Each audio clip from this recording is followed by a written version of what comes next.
呢，就是根本不认识，连自己的名字都是不会写的。我想现在我们附近经常看到一些汉族的工人就比较文凭比较低的这些人，他们也是会写自己的名字，用汉语来写自己的名字。他们跟家里写信的时候，全部都是用汉语来写，而我们偏偏是这些藏族人好多人的话呢，连自己的名字都是不会写啊。那你还有一个真正的这个民族的概念吗？其实一个民族的真正的存在的话呢，就是语言和文字都是它的命根。一旦语言和文字失去了以后的话呢，那么这个民族呢，就可以说是马上很快的时间当中会这个灭亡的。所以我想呢我们现在很多的有些知识分子，有些这个高僧大德和出家人呢就准备想尽一切办法就将自己的语言和文字呢像那个解救出来就这也是非常符合国家的相关的法律法规这个有关政策。所以呢，我想希望呢大家在比如说放假的时候暑假的时候，或者是放寒假的时候呢，应该集中在一起观察一下我们谁会这个懂藏语。那么懂藏语的这些人呢，应该带领，就是跟大家一起学如果好的话，佛教的这些念诵都可以继续学。如果佛教的念诵不会的话，甚至至少也是从嘎卡嘎开始这个学。那这样的话呢，我们的这个后代呢，可能会有希望还不断的继续生存下去。否则的话呢我想这个现在很多年轻藏族人呢说是藏族，但实际上在别的民族面前，如果说是自己藏族的话呢，他自己也是羞愧难当。为什么呢？藏语也不会藏文也不会，那这样的这个民族呢，有没有实际上是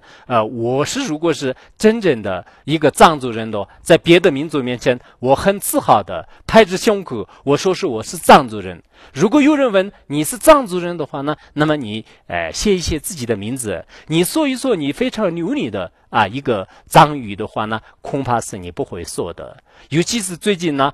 到这个城市里面去学习的就是到汉地也好，到其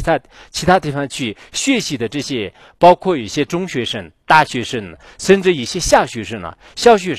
那么他们的话呢，完全都是原来自己的这个母语，原来自己的这些这个文字呢，全部都不懂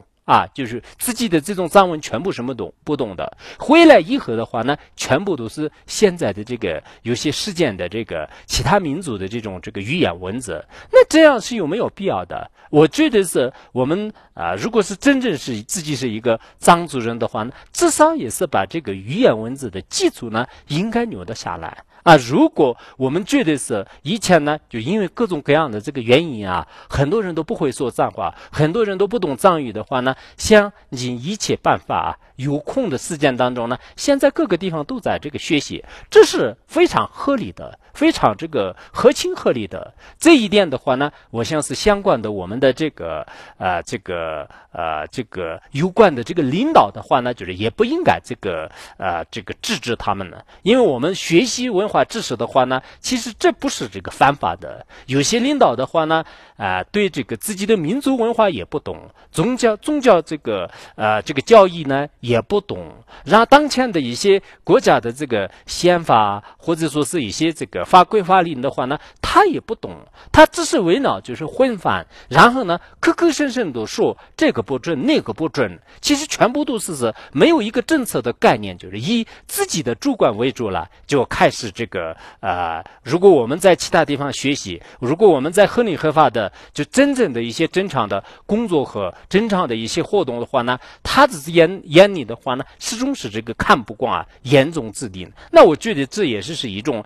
这个不合理的这个行为就不合理的行为。我们不管是学习自己的民族文化知识，发扬自己的优良传统，也就是这是这个非常这个合法的合法的这个行为呢，如果果不能做的话呢，那么实际上是这个管理人员他自己已经明显的违法了啊，就明显的违法了。所以呢，我非常希望呢，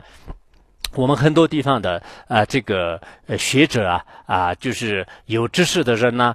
这个以藏语为主的，应该这个学习看看就是我们的地区呢有多少个文盲。所谓的文盲的话呢，先应该自己的民族的这个语言文字必须要明白。如果这个不明白的话呢，可以说是在这个民族当中呢，它是一种这个叫这个自民族的文盲可以，即使他懂得了其他的民族的语言文字，但实际上呢，在世界各个国家的一些评论的话呢，他们不会这个赞叹的。所以我想今天呢就是说的第一点就是希望呢我们一定要拯救已经衰败的这个文化的这个各方面的一些不良的这个行为呢，就是一定要就是改正过来这是我想说的是第一点。然后第二点的话呢，我想我们的很多的这个传统就是藏地有特别好的一些这个传统比如说我们的老年人呢，他们从小都是这个信仰佛教信仰佛教。那么有时间的时候呢，到寺院里面去朝拜供养顶礼平时念经甚至我们就是这个拉的转经论就是用的这样的这个转经论就是也在这个经常都是用，还树立这个拉着这个念珠就是拉着念珠的话呢，我们基本上